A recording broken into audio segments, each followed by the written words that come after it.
महामानवाला कृतिशील अभिवादन करत असताना महाराष्ट्रातील सुप्रसिद्ध गायक आदरणीय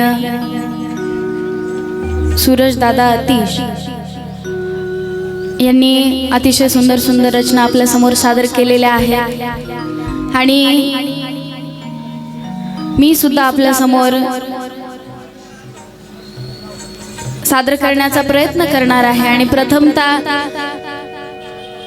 माझ्या वतीने वंदन सादर करत आहे। लक्ष असू द्या। दुशील व असमयित होऊन 100 वर्ष जगण्यापेक्षा शिलवंत व ध्यानी होऊन 1 दिवसाचे जगणे श्रेयस्कर होय, अशी समतेची शिकवण साऱ्या जगाला देणारे तथागत भगवान गौतम बुद्ध। या देशातल्या जातीयतेच्या भिंती जर निस्त नाबूद करायच्या असतील, जमीनदोस्त करायच्या असतील, तर आंतरजाती विवाहाशिवाय पर्याय नाही, असा 12व्या शतकामध्ये या जाती व्यवस्थेवर कडाडून हल्ला करणारे महात्मा बसवेश्वर महाराज, हिंदवी स्वराज्याच्या संस्थापिका, एक आदर्श मातृत्व, आकाशात कडाडणाऱ्या विजेने सुदाजीचा आदर्श घ्यावा,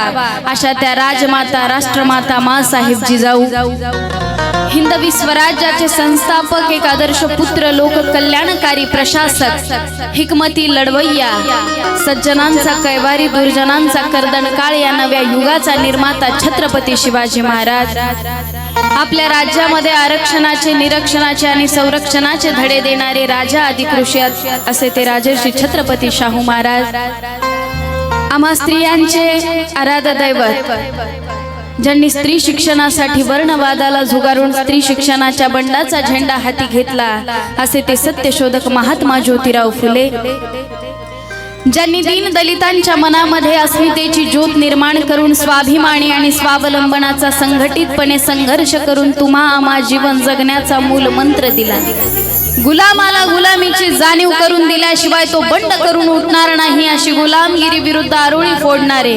बरं झालं माझ्या पोटची गोळे ही लहानपणी मृत पावली, अन्यथा मी माझ्या समाजाकडे लक्ष देऊ शकलो नसतो, असा आपल्या समाजाविषयी प्रेम स्नेह असणारे विश्वरत्न बोधिसत्व परमपूज्य the knowledge of symbol doctor Bhimrao Ramji Ambedkar, साहित्य सम्राट लोकशाहीर अण्णाभाऊ साठे, माता यशोधरा, माता सावित्री, माता रमाई, माता भीमाई, माता यशोधरा, आणि या देशाच्या स्वातंत्र्यासाठी ज्या ज्या हुतात्म्यांनी आपला प्राण पणाला लावला, अशा हुतात्म्यांना, महामानवांना, महामायांना त्रिवार अभिवादन करते आणि कसलाच वेळ न करता प्रथमतः वंदन सादर करते। लक्ष असू द्या। हॅलो हॅलो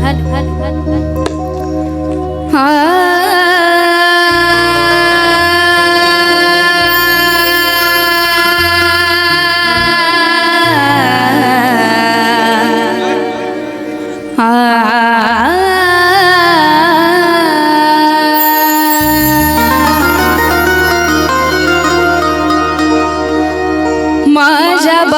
भीमाला आणि गौतमाला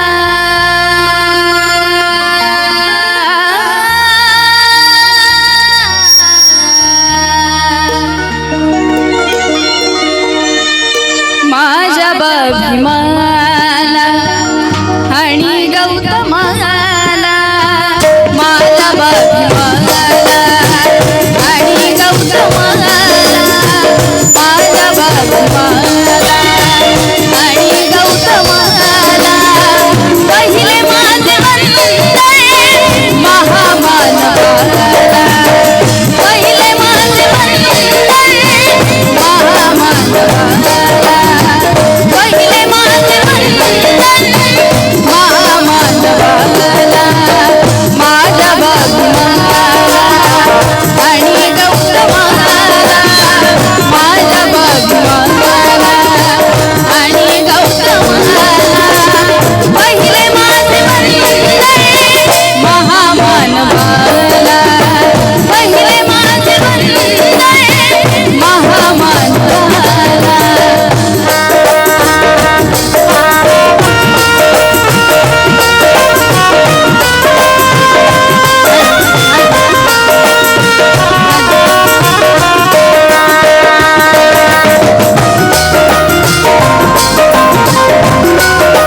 एवढी धन दौलत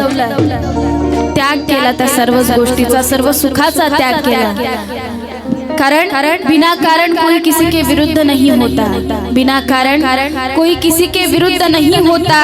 जाति से कोई शुद्ध या अशुद्ध नहीं होता।